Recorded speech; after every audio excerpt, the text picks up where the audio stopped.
What are we going to do tonight?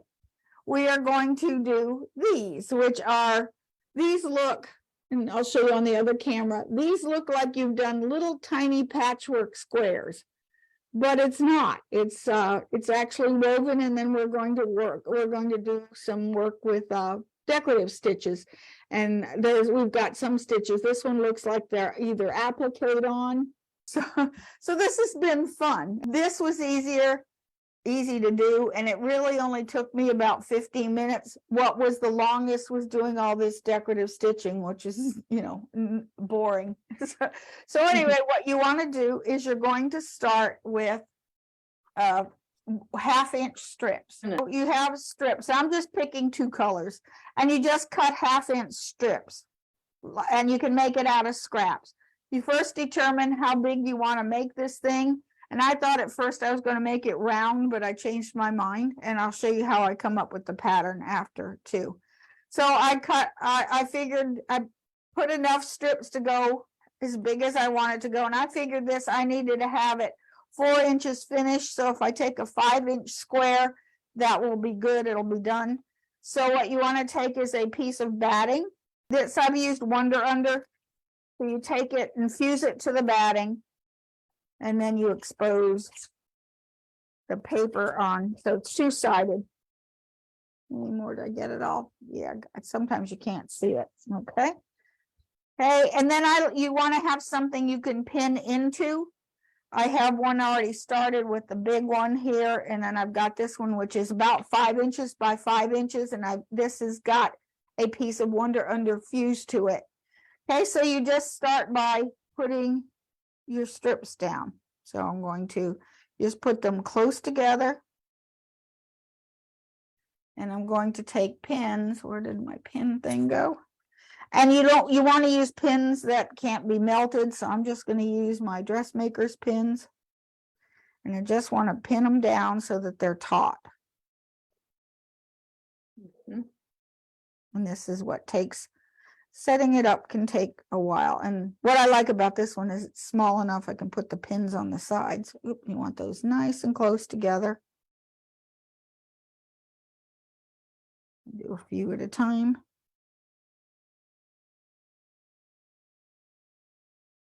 A lot of the fabric weaving that you see people do you're having to make tubes. Lots of tubes, or use the clover bias tape maker to make folded edges. This is a lot. You don't have to do this. The reason is because we're stitching. The other methods don't. Just scraps.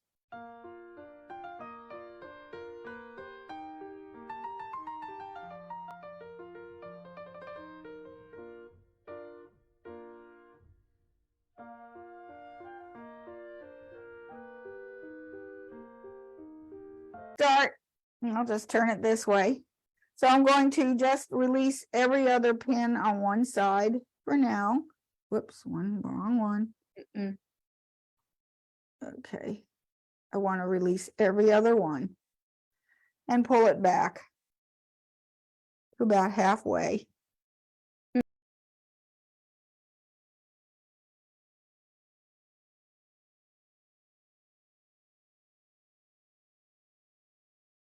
And then you pin to the side to hold it taut. Now, if you have a tube, you can use one of those shuttle things to go back and forth. But I tried one of those, and because it's raw edges, it makes everything not wonderful. It tends to, and then I'll put a pin in the middle just to hold it for now. Okay, I'll put one down and move the pin over. I do this just for a few. I don't have to do them all. But whenever I do a few of these, then it'll lock this grid in as I do a few of them. Okay. And this one gets. Then you take the other row that's you just did, and then you pull those back. I'm just going to leave that for now. Then you put this in nice and tight, and then fold this back, and you just keep doing this. Okay. I found that now I can release this. And before I go on, I'll go like tighten them up so that the one is next to the other.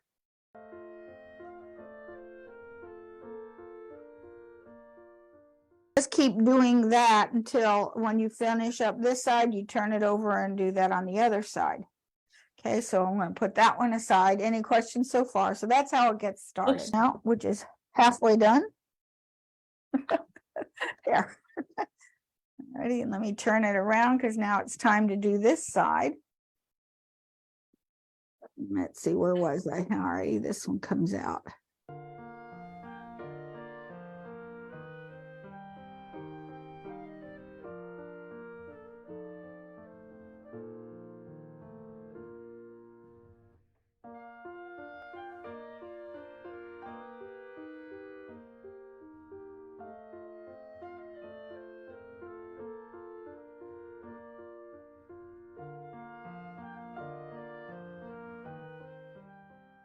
Okay, and when it is done, you just tighten everything up. It doesn't have to be perfect. Then you take an iron, and you got to be careful because you don't want to get the iron. You don't want to get the wonder under on the iron. So just with a little bit of steam. And usually what I do is just get it enough to stick it. And then you take all the pins out. More. Okay.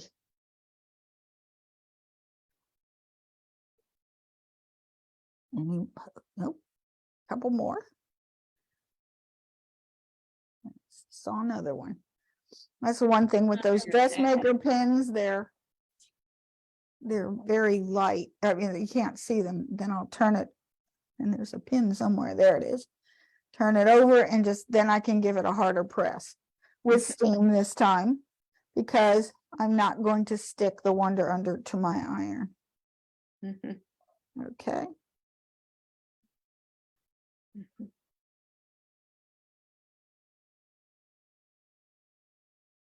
There. And now I can turn the iron off for now.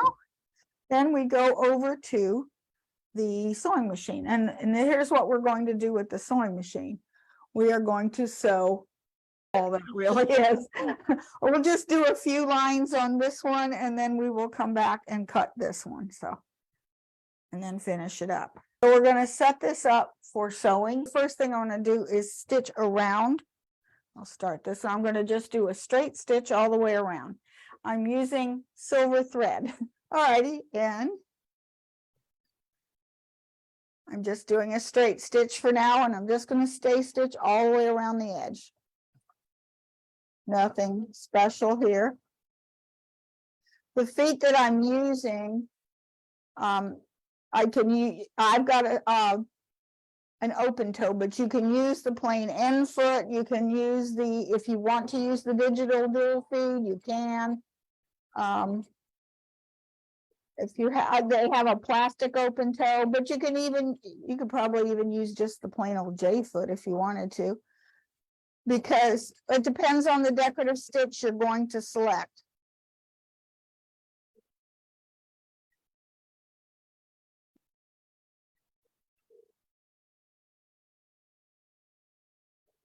Yeah. Pick a decorative stitch, and I want to pick one that sort of looks, well, there's lots of them. The heirloom ones are nice. Character, no, go back to utility. These heirloom stitches here, I had picked this one right here, but this one would work. Any of these would work. Let me see, the character, you've got lots and lots of character and decorative stitches. Any of them you could pick. You want to pick one that goes pretty much on either side, so that it'll stitch one side then the other, so it'll catch both edges. But I'm going to go back and I'm going to pick that one here. Okay, and this one I'm changing the stitch length because I had tested it. So you want to do a test on whatever stitch you select. I had thought about that one, but I like this one because it looked like I had applique done, machine applique on both sides at the same time, and that's why I picked that one. But you can pick the cross stitches, work really well, anything. So I had I made my stitch a little bit wider, or this is the default on this particular stitch. When you're looking at your decorative stitches, anytime there's a black box around it, that means that is the default. This length was not the default. 2.5 was, and I wanted it to be. I wanted it to look like a blanket stitch. And a lot of times with blanket stitch, to make it look like it's the closest thing to hand done is if your width and your length are the same. I am using embroidery bobbin thread in my bobbin, just silver metallic thread. And if you use metallic thread, I want to run that tension down just a little bit, maybe to 3.6 instead of 4. Although it doesn't matter, this is going to be covered on the other side, so it really doesn't matter if it shows or not. But it won't, you don't want it to show on the top. And then for this, the quickest thing I can do is turn my needle beam on. And I set my needle, and I'm going to test that needle beam. So I'm going to come over to the machine. And can you see the needle beam okay? And it's not lined up, but that's all right. It will be in a minute. This makes it go a lot faster, and I'm going to start in the middle, and I'm going to just lower the needle. Yeah, it's fine. So 3.5 is the middle. I want that needle beam to go right down the middle, and then it's just mindless stitching. So you just do all this. I'll just do a couple of rows. Is it threaded out? Silver thread is hard to see. So, and I'm not looking at the needle, because if you're looking at the needle, you're not going to get it. So I just have needle beam just go right down the middle. And Janet, I know your machine's got a needle beam. So I'm going metallic thread. I shouldn't go like my hair is on fire, because this is like boring to me. Although when you're listening to a good podcast, it doesn't matter. Yeah. So here you can see, where is it? There it is. There's a nice stitch right there, and it caught both sides, and it was painless, very easy to do. Nothing big. You're just going to do all this mindless stitching, and I play games. I like do every other one and switch them around just to play games, so it won't be so insufferably boring. So I didn't like that at all. So we will be back. Okay, so now this is all done, and you could give it a press if you like, but you don't have to. And then you pick out the pattern, and I made my pattern.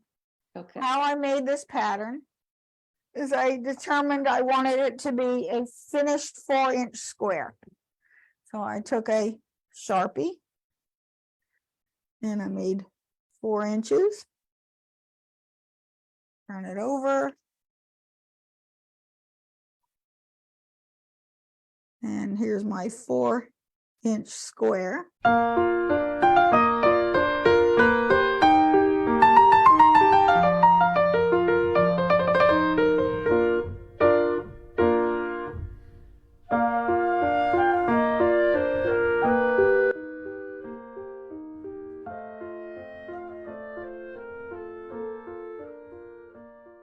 Going to take my paper scissors because that's confusing. And I'm going to just cut this out right here. That's my seam allowances.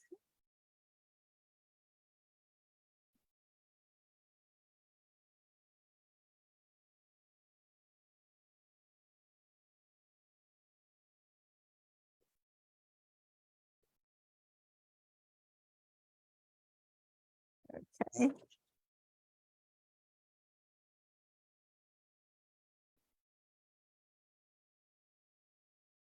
Okay, and then you can draw it on or pin it on or whatever. I'll just sort of center it in here so that the stripes are kind of symmetrical. Okay, and Just put a few pins and then just chop it out. You can use the rotary cutter or your scissors. It does not matter. I'm going to use scissors. Okay.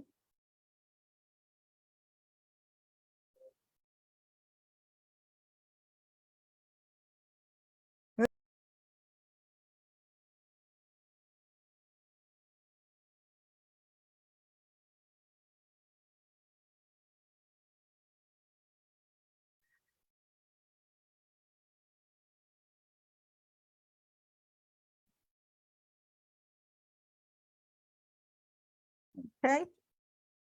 And now it's cut out. And you take a piece of backing fabric, put it right sides together. And I will just pin that for a second.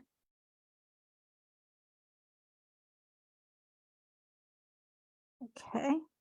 And then we will just chop this extra off. Now we go back to the sewing machine. Alrighty, I'm just using the right edge. It's not the right foot. I would switch to a regular J foot at this point, but I'm just going to stitch a 1/4 inch seam, and I want to reverse. And yeah, I still have silver thread. I'd change that. And the 1/4 inch foot is, but if you have your width setting at 1.5, which is that number 1 stitch, which is the left needle, left position, and you use this right edge of the foot as your guide, it works. Read one more. Pivot around, and yeah, metallic thread's not the ideal thing to stitch with, but it's okay. It'll work.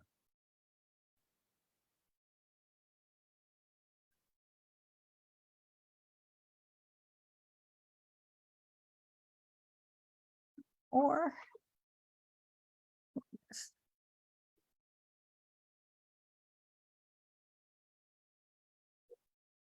where do we start? Nope, it's not this one.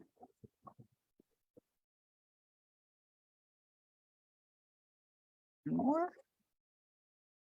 And there's, yeah, here's the seam where I started. So I'm going to turn this corner, pivot, and go and reinforce it a couple times. Okay. And that's all done. We'll go back to the table and we will cut this and it'll be done. And then we just cut, I'm going to cut it down to about 1/8 of an inch, not with paper scissors. These will be paper scissors if I let the pin stay there.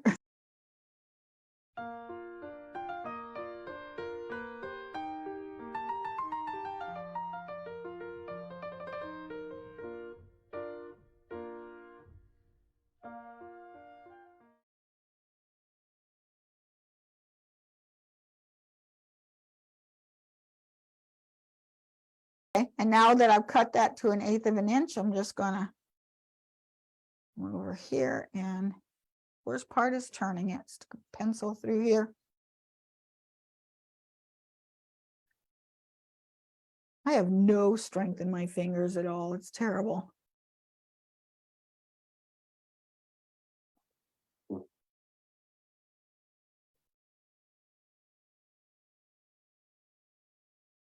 Okay, we're getting there.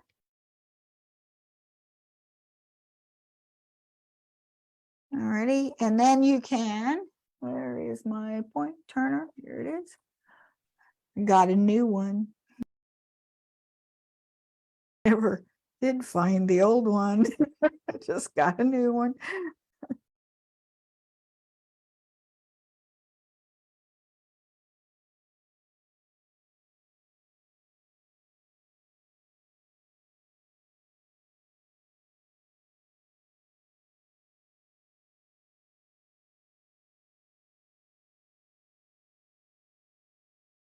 You can turn this and press it.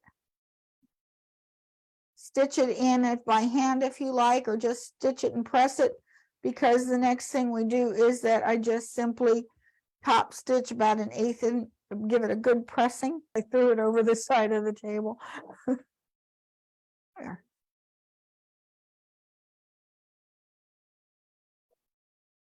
See, it looks kind of ripply until you top stitch it down. See how that looks kind of bulgy? But once you top stitch it down, it looks like that.